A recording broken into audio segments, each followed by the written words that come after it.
right, guys, Bethany Wilson here. I am with Happy and Dusty. We just got done playing some fetch at the park. So I had this idea for a rant, but it's a nice rant. It's with love. It's just about confidence. Okay, so we had to pause for a very important belly rub break. She told me that it was really important that she got one. She made it very known. Yes, you did. Yes. Okay, so sorry. Nice interrupter. Cute interrupter. So I don't know what Dusty's looking at. Dusty, hey, no. Probably squirrels. We're still always battling the squirrel issue. All right, so confidence. Talk about confidence. When it comes to confidence, there's a lot of conflicting reports out there when it comes to dog training. No, down. So let's just talk about some of the different ways for confidence, and then I'll just tell you what my version is.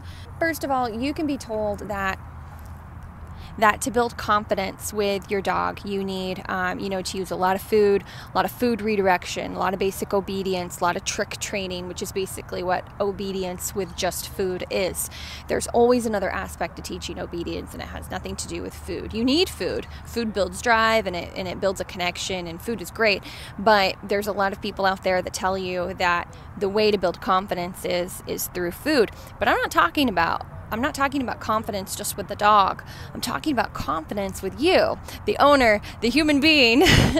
Now, plenty of you totally get, confidence in the world. It takes confidence to be successful. It takes confidence to do this or that. Well, there's way more things that I'm not confident about just as a person than things that I am confident about. Even with dog training, I absolutely have moments where I'm like, man, this is not going the way that I thought that it was going to go. But here's the thing. The whole issue with treats and constant treat redirection, that will only get you so far. But then there's another aspect, and that's what we've all come to learn about through Cesar Millan, which is confidence through energy, and that you always have to have the perfect lay down. Good girl. You always, she's not in frame. She's not cute. Happy, come here. Come on. Happy, come on. Get over here. Yeah, lay down. Lay down, not on my arm. Lay down. Down. Thank you.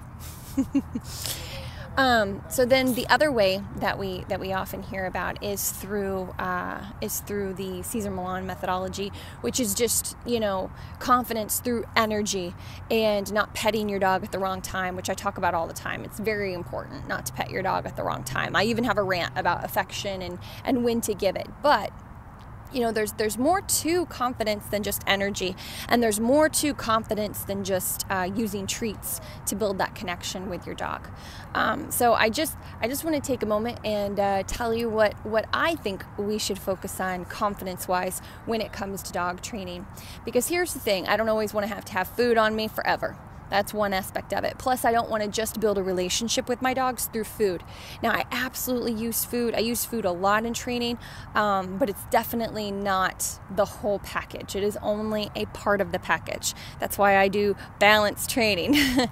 Now, the other aspect is through energy. But here's what I've found when it comes to owners, and some of you might be able to relate. Someone might have told you the same thing. Is watch Cesar Millan and be confident and just have better movements and more confidence in your movements and things like that. And that's true, and I tell my clients the same thing, but there are limitations. I can't change someone's energy.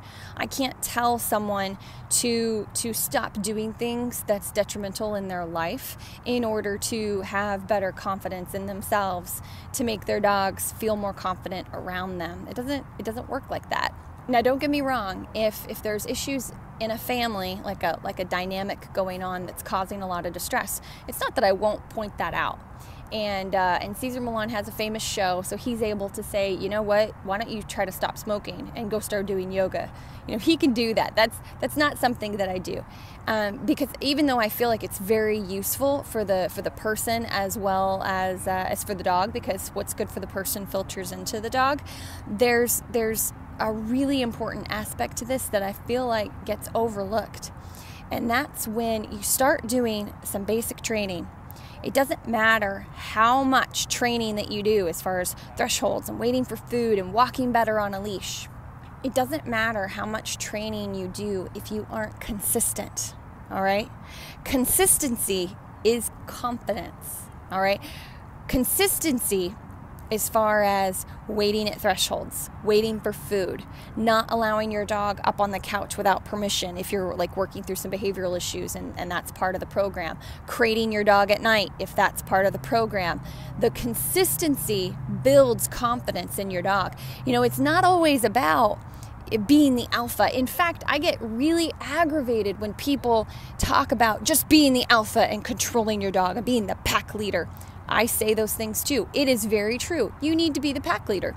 You need to be in charge. You need to be able to control your dogs, okay? Absolutely. There's nothing wrong with that, but that's not the whole thing. That's not all of it. That's not going to magically make everything better if you're just the alpha. You can't do that all the time. We're human beings, all right? So that's actually not the whole reason it's so great for your dog as far as being the alpha.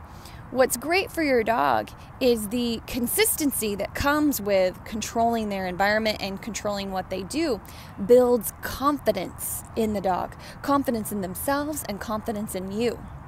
Okay, so that's where the money is. That's where the real difference happens, okay? And here's the thing, it's not just about being the pack leader, okay? It's about having that consistency so you don't create anxiety. How confusing would it be for your dog who is maybe dog reactive on the walks, and then you come in the home and they just jump up on the couch and they're all excited and you pet them and basically have no real protocol in the house. There's no real boundaries, there's no real rules set. That is confusing for your dog, and that creates more anxiety when they do go out for a walk. What about the few days that you're really tired from work, and even though you've been working on threshold training for a few days, you decide just to let your dog burst out the door excitedly when you come home because you're tired?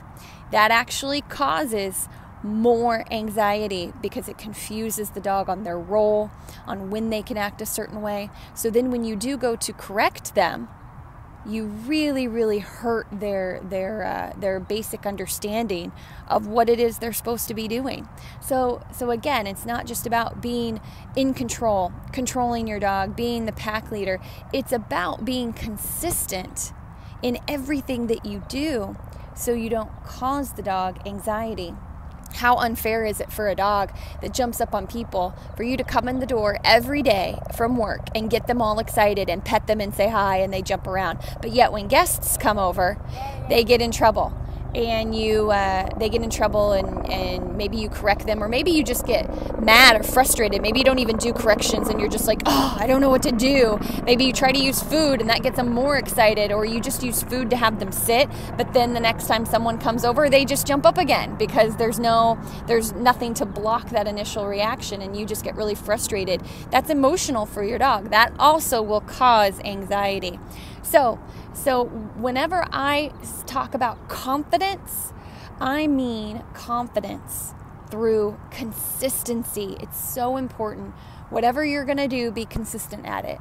So I just want you guys to keep that in mind, is that when it comes to dog training and you hear all the stuff about treat redirection and building confidence through food and that connection with your dog and being the alpha and controlling your dogs, I mean, honestly, what both of those things mean is consistency. You need them both. You absolutely need them both. But if you're not consistent, you're going to not only frustrate yourself, but really confuse your dog and cause more anxiety. So hopefully that helps. If you guys have any questions, we have a free Q&A. You can go to my Facebook page, find one of the Q&A videos, post your comments, your questions underneath in the comment section, or send me a private message, and I look forward to answering them for you. And the link is for Facebook is down below.